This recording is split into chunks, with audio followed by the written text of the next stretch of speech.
नमस्कार दोस्तों, मेरे नाम है शेखर और स्वागत है आप सभी का हमारे यूट्यूब चैनल शिखर स्टडी पॉइंट पर। तो दोस्तों, इस वीडियो में हम देखने वाले हैं उत्तराखंड अधीनस्थ सेवा चयन आयोग के द्वारा हिंदी साहित्य के पूछे गए 40 महत्वपूर्ण प्रश्नों को। तो आप वीडियो को अंत तक जरूर देखिएगा। तो चलिए दोस्तों, वीडियो की शुरुआत करते हैं। इसके अलावा दोस्तों एक्स्ट्रा फैक्ट को भी हम इसमें देखेंगे जो भी महत्वपूर्ण बन सकते हैं। तो 40 मात्र कहने को हैं, बाकी 60 प्रश्न तक दोस्तों आपके ये बन जाएंगे। पहला प्रश्न है, दाजू रचना किसकी है? इसका सही उत्तर होगा दोस्तों, दाजू रचना किसकी है? ये है शेखर जोशी की। तो ऑप्शन नंबर डी होगा इसका सही उत्तर। दाजू कहानी पर दोस्तों, दाजू क्या है? एक कहानी है। इस कहानी पर दोस्तों चिल्ड्रन फिल्म सोसाइटी ने, बाल फिल्म सोसाइटी के द्वारा फिल्म भी दोस्तों इस पर बनाई गई है। तो इसलिए दोस्तों महत्वपूर्ण है और एग्जाम में ये प्रश्न पूछा जा चुका है। गलता लोहा भी दोस्तों इन्हीं का है। गलता लोहा भी शेखर जोशी की ही रचना है। मेरा पहाड़, कोसी का घटवार, क्योंकि दोस्तों इनका जन्म हुआ था कहाँ? शेखर जोशी का सोमेश्वर में।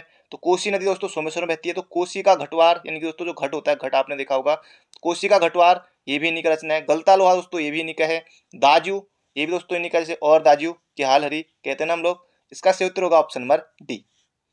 अगला प्रश्न है, भक्तिन महादेवी वर्मा की किस विधा की रचना है? एक प्रश्न दोस्तों आपका यही बन जाता है कि भक्तिन किसकी रचना है? तो महादेवी वर्मा की है। ये दोस्तों क्या है? ये है संस्मरणात्मक रेखाचित्र। संस्मरणात्मक रेखाचित्र, तो ये आपको बिल्कुल याद रखना है, एग्जाम में पूछा जा सकता है। इसके अलावा निहार, रश्मि, नीरजा, सांदिगी दोस्तों ये भी इन्हीं की रचनाएं हैं। और महादेवी वर्मा जी की ये भी क्रम पूछा गया था एग्जाम में। महादेवी वर्मा का दोस्तों जन्म कब हुआ था ये आपको कमेंट बॉक्स में बताना है। फर्रुखाबाद यूपी में हुआ था। सन आपको कमेंट बॉक्स में बताना है। अगला प्रश्न है, एक कहानी ये भी के रचनाकार कौन है? ये प्रश्न दोस्तों बन सकता है इस बार। एक कहानी ये भी दोस्तों, इसका सही उत्तर हो जाएगा मन्नू भंडारी की है। एक कहानी ये भी, ये दोस्तों इनकी एक आत्मकथा है। प्रश्न बन सकता है एग्जाम में, मन्नू भंडारी की आत्मकथा है। और 2008 में दोस्तों एक कहानी ये भी के लिए इनको कौन सा सम्मान मिला था? व्यास सम्मान इनको मिला था। मन्नू भंडारी दोस्तों महत्वपूर्ण है क्योंकि इनका जो निधन हो गया था दोस्तों अभी हाल ही में 15 नवंबर 2021 को। तो नवंबर 2021 में इनका निधन हो गया था। तो एग्जाम में बन सकता है इनसे प्रश्न, हो सकता है इनका जन्म पूछ लिया जाए। जन्म हुआ था दोस्तों 1931 में, मध्य प्रदेश में हुआ था। ये भी आपको याद रखना है। अगला है, जैसे उसे याद दिलाता हो उसका बचपन जब वह नौसिखिया था, ये पंक्ति किस कवि की है? दोस्तों ये एनसीईआरटी में है और सीधे सीधे दोस्तों आयोग ने उसी को यहाँ पर उठा लिया। इसका सही उत्तर दोस्तों मंगलेश डबराल की है ये पंक्तियां। तो ये आपको बिल्कुल याद रखना है। मंगलेश डबराल दोस्तों ये कहाँ से थे? टिहरी से थे, काफल पानी गांव टिहरी। ये भी आपको याद रखना है। और इनको हम जो देखते हैं रचना के लिए, हम जो देखते हैं के लिए दोस्तों इनको सन 2000 में साहित्य अकादमी से सम्मानित किया गया था। बढ़ते हैं अगले प्रश्न की तरफ। ये सभी दोस्तों जितने भी ऑप्शन है ये सभी हमारे सिलेबस में है। इनसे प्रश्न हम देखते रहेंगे आगे भी। अगला प्रश्न है, उधो तुम हो अति बड़ भागी, यह पंक्ति किस कवि की है? यह पंक्ति दोस्तों सूरदास की, ऑप्शन नंबर डी। तो ये आपको बिल्कुल याद रखना है। भरमर गीत दोस्तों किसका है? सूरदास का है भरमर गीत। अष्टसाप का जहाज भी इन्हीं को कहा जाता है। ये भी आपको बिल्कुल याद रखना है। वात्सली रस का सम्राट भी इन्हीं को कहा जाता है। भरमर गीत, सूर सारावली, साहित्य लहरी, ये सब इन्हीं की रचनाएं हैं। अगला प्रश्न है, इनमें से सबसे पुरानी भाषा कौन सी है? अब ऑप्शन से आप आसानी से कर सकते हैं, हिंदी, संस्कृत, भ्रंश, पंजाबी। तो कौन सी है दोस्तों? देवू की भाषा कौन सी है? संस्कृत। ऑप्शन नंबर बी, बिल्कुल आसान है। अगला प्रश्न है, भक्तिन के रचनाकार कौन है? अभी दोस्तों हमने यहाँ पर देखा था भक्तिन महादेवी वर्मा की किस विधा की रचना है, और यहाँ पर अगले एग्जाम में दोस्तों आया कि भक्तिन के रचनाकार कौन है, तो महादेवी वर्मा। अगला प्रश्न है, पश्चिमी जर्मनी पर एक उड़ती नजर संस्मरण संग्रह के रचनाकार हैं। तो इसका सही उत्तर होगा दोस्तों कौन है? आयोग के फेवरेट मनोहर श्याम जोशी। इनसे भी दोस्तों पहले तक आयोग बहुत ज्यादा प्रश्न पूछता था। इलाचंद जोशी दोस्तों ये अल्मोड़ा के हैं। बाकी ये दो हमारे ऑप्शन में नहीं है। इन दो ऑप्शनों को आप वैसे हटा सकते हैं, इलाचंद जोशी अल्मोड़ा के, मनोहर श्याम जोशी अल्मोड़ा के। इसका उत्तर होगा दोस्तों ऑप्शन नंबर सी। और इनको दोस्तों साहित्य अकादमी मिला था क्याप उपन्यास के लिए। कब मिला था क्याप उपन्यास के लिए? 2005 में मनोहर श्याम जोशी को क्याप। अगला प्रश्न है, काव्य रचना कुकुरमुत्ता के रचनाकार हैं। ये प्रश्न दोस्तों फॉरेस्ट गार्ड 2020 में पूछ लिया गया था। इसका सही उत्तर होगा दोस्तों सूर्यकांत त्रिपाठी निराला। मंगले ये गिरिजा कुमार माथुर दोस्तों हमारे सिलेबस में नहीं है, एक ऑप्शन आपका वैसे हट जाता है। इसका सही उत्तर हो जाएगा option number C, Suryakant Tripathi Nirala. इन्होंने दोस्तों मतवाला पत्रिका भी निकाली थी, मतवाला पत्रिका, ये भी आपको याद रखना है। राम की शक्ति पूजा, ये भी निकाय, अनामिका, काले कारनामे, दोस्तों ये सभी इनकी रचनाएं हैं। और निराला इनका दोस्तों उपनाम है। अगला प्रश्न है, आपका बंटी किस विधा की रचना है? पहली बात दोस्तों, ये आपका जो आपका बंटी है, ये रचना किसकी है? ये है दोस्तों मन्नू भंडारी की। मन्नू भंडारी से दोस्तों हो सकता है, क्योंकि इतने सारे एग्जाम है, पटवारी है, एसआई है, फॉरेस्ट गार्ड है, बंदी रक्षक है, बाकी आने वाले समय में और भी एग्जाम है, तो मन्नू भंडारी से दोस्तों प्रश्न बनेगा। आपका बंटी जो है दोस्तों, ये मन्नू भंडारी का है, ये है उपन्यास। महाभोज उपन्यास किसका है? वो भी दोस्तों मन्नू भंडारी का ही है। तो बढ़ते हैं अगले प्रश्न की तरफ। आपका बंटी दोस्तों ये कब आया था? तो 1971 में।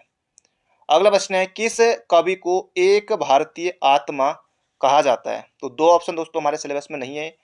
इसका सही उत्तर होगा माखनलाल चतुर्वेदी को एक भारतीय आत्मा कहा जाता है। माखनलाल चतुर्वेदी को दोस्तों सबसे पहले इन्हीं को साहित्य अकादमी दिया गया था। साहित्य अकादमी पुरस्कार सबसे पहले किसे दिया गया था? माखनलाल चतुर्वेदी को ही दिया गया था 1955 में। कौन सी रचना के लिए? तो हिम तरंगिणी के लिए, हिम तरंगिणी के लिए। ये भी आपको याद रखना होगा दोस्तों, बिल्कुल याद रखिएगा, बिल्कुल याद रखिएगा। बढ़ते हैं अगले प्रश्न की तरफ। अगला प्रश्न है, सूर्यकांत त्रिपाठी निराला ने किस पत्रिका का संपादन किया? तो अभी दोस्तों मैंने आपको बताया था, तो मतवाला, निराला मतवाला, निराला मतवाला, निराला मतवाला, बिल्कुल आपको याद रखना है। सरस्वती दोस्तों ये है महावीर प्रसाद द्विवेदी की। अगला प्रश्न है, मनोहर श्याम जोशी की सिल्वर वेडिंग कहानी का मुख्य पात्र कौन सा है? अब ये देखिए, वंशीधर, भूषण, दत्ताराव जी, यशोधर बाबू। तो इसका सही उत्तर होगा दोस्तों ऑप्शन नंबर डी, यशोधर बाबू। सिल्वर वेडिंग कहानी दोस्तों पता नहीं कौन सी कक्षा में, अगर आपको याद हो तो कमेंट बॉक्स में बता दीजिएगा। कुछ तो याद आ रहा है, लेकिन किसी कक्षा में पढ़ी थी। और यशोधर बाबू के दोस्तों ये आपको बिल्कुल याद रखना है, मनोहर श्याम जोशी की सिल्वर वेडिंग, यशोधर बाबू इसमें मुख्य पात्र है। अगला प्रश्न है, हिंदी भक्ति साहित्य में अष्टछाप क्या है?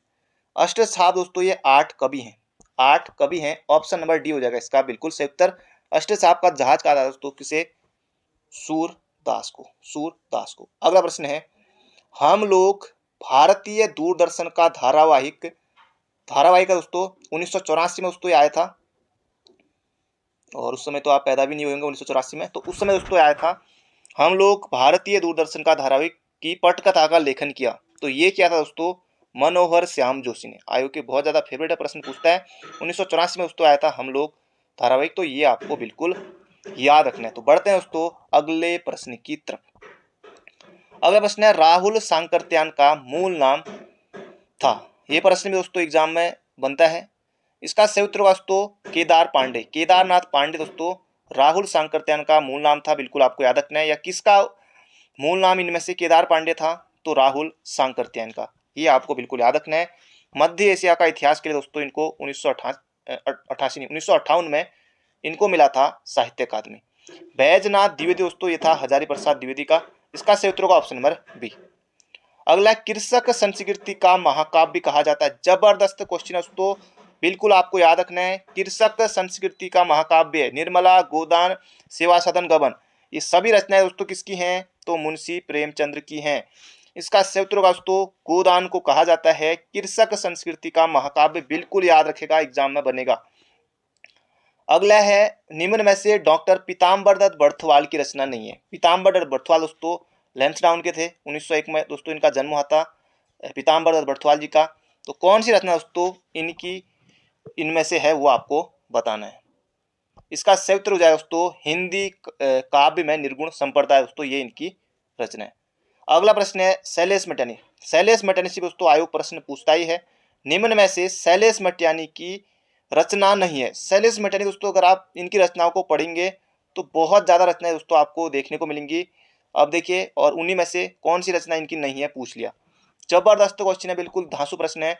52 नदियों का संगम बिल्कुल है। आकाश कितना अनंत है, ये भी है। और सर्पगंधा दोस्तों ये भी इनका है। तो इसका क्षेत्र का ऑप्शन नंबर डी, एक सड़क 57 गलियां दोस्तों इनकी रचना नहीं है, option number D. Shailesh Matiyani का जन्म दोस्तों ये हुआ था बाड़े छिना अल्मोड़ा में। शैलेश मटियानी का जन्म वर्तमान उत्तराखंड के किस जनपद में हुआ था, ये प्रश्न भी पूछा गया था। तो अल्मोड़ा में हुआ था। 1931 में दोस्तों इनका जन्म हुआ था अल्मोड़ा में। महाभोज दोस्तों एक तो मन्नू भंडारी की है, एक इनकी भी रचना है महाभोज। तो बढ़ते हैं अगले प्रश्न की तरफ। अगला, निम्न में से महादेवी वर्मा की रचनाओं का प्रकाशन का सही क्रम है। एक तो दोस्तों महादेवी वर्मा की रचनाएं हैं इनका क्रम आपको याद रखना है। और मुंशी प्रेमचंद की दोस्तों जो रचनाएं हैं, जैसे जो भी दोस्तों उनके उपन्यास हैं, उनसे प्रश्न बन सकता है। बाकी अगले वीडियो में हम उसे देखेंगे, बाकी आप भी पढ़ लीजिएगा, क्योंकि उनका क्रम भी दोस्तों बन सकता है मुंशी प्रेमचंद का, क्योंकि इन्होंने भी बहुत सारी चीज़ें लिखी हैं।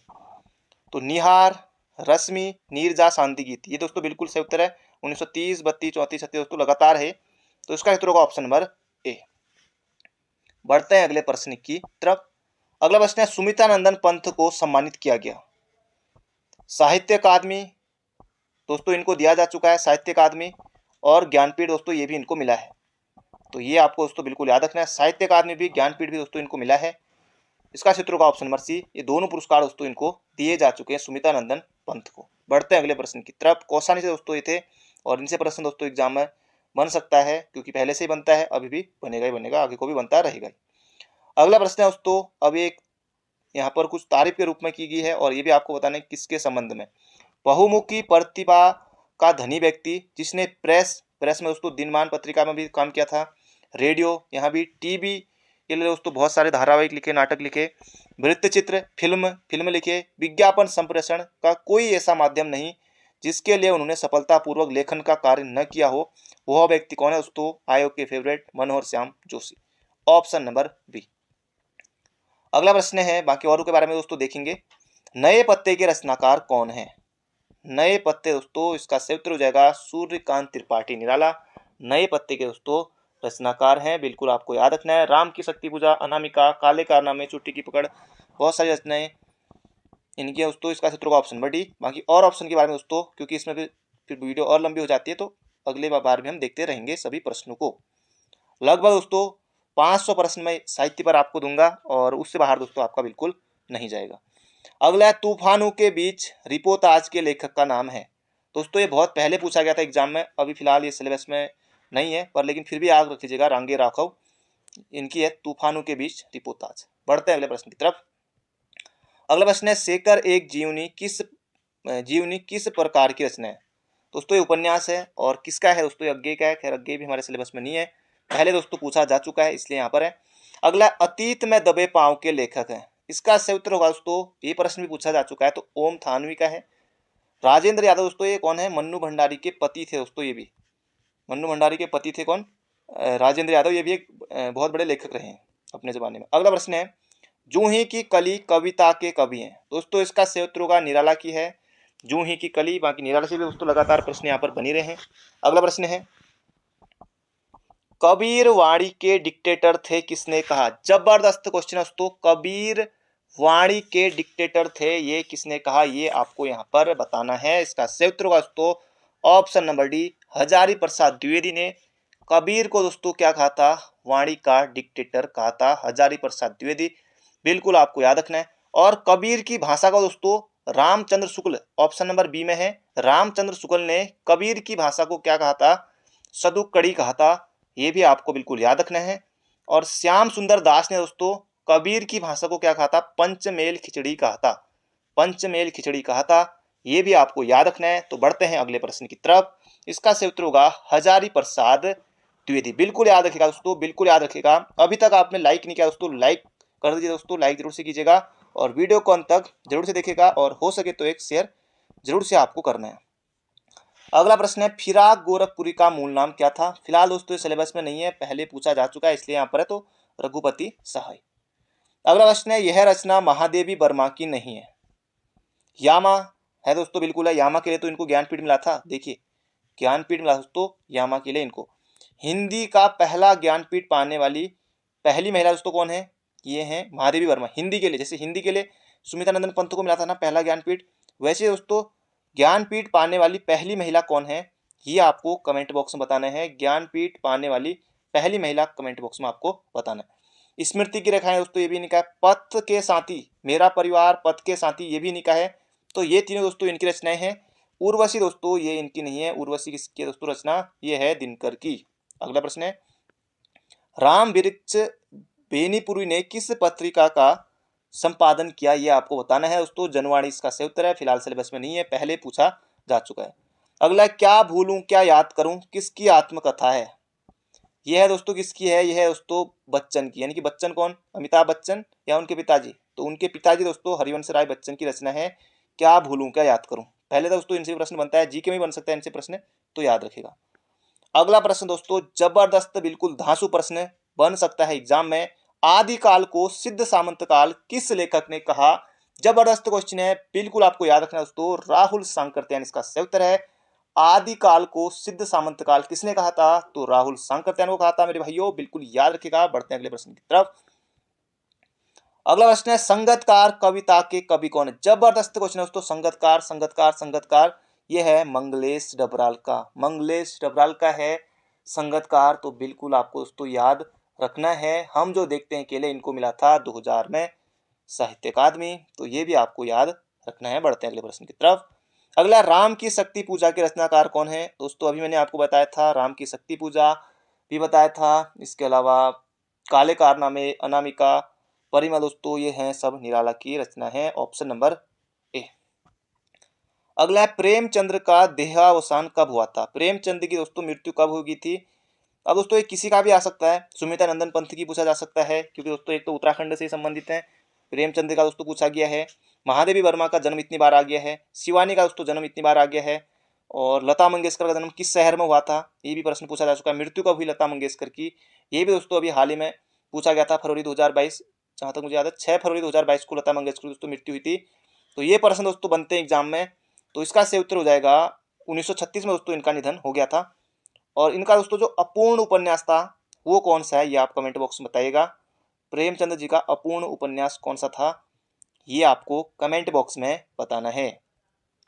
अगला शिरीष के फूल किसकी रचना है दोस्तों, इसका सही उत्तर हो जाएगा किसकी रचना है, तो ये है दोस्तों हजारी प्रसाद द्विवेदी की शिरीष के फूल, ये आपको बिल्कुल याद रखना है। अगला प्रश्न है हजारी प्रसाद द्विवेदी दोस्तों, ये मध्य प्रदेश से संबंधित है। अगला प्रश्न है महादेवी वर्मा द्वारा रचित रेखा चित्र कौन सा है। अब देखिए ऑप्शन, देखिए दोस्तों ऑप्शन बिल्कुल जबरदस्त के मिलेंगे यहाँ पर। महादेवी वर्मा द्वारा लिखित रेखा चित्र कौन सा है।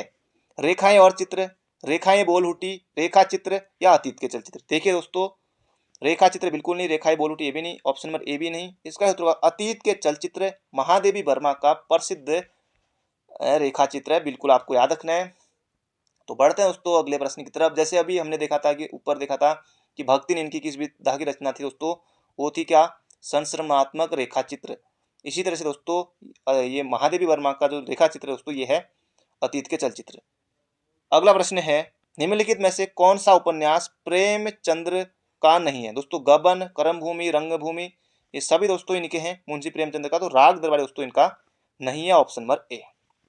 अगला प्रश्न है नमक कहानी की लेखिका कौन है। जबरदस्त क्वेश्चन है दोस्तों, नमक कहानी की लेखिका महादेवी वर्मा दोस्तों, इसका सही उत्तर नहीं है, इसका सही उत्तर है रजिया सज्जाद जहीर की दोस्तों नमक कहानी। तो ऑप्शन नंबर डी हो जाएगा इसका बिल्कुल सही उत्तर। तो ये थे दोस्तों आज के हमारे महत्वपूर्ण प्रश्न। बाकी मिलते हैं बहुत जल्दी एक नई वीडियो में। चैनल पर नए हो तो चैनल को सब्सक्राइब जरूर कर लीजिएगा। बाकी अपना ध्यान रखिए, स्वस्थ रहिए, मस्त रहिए। Thank you friend, thank you so much. मिलते हैं बहुत जल्दी एक नई वीडियो में।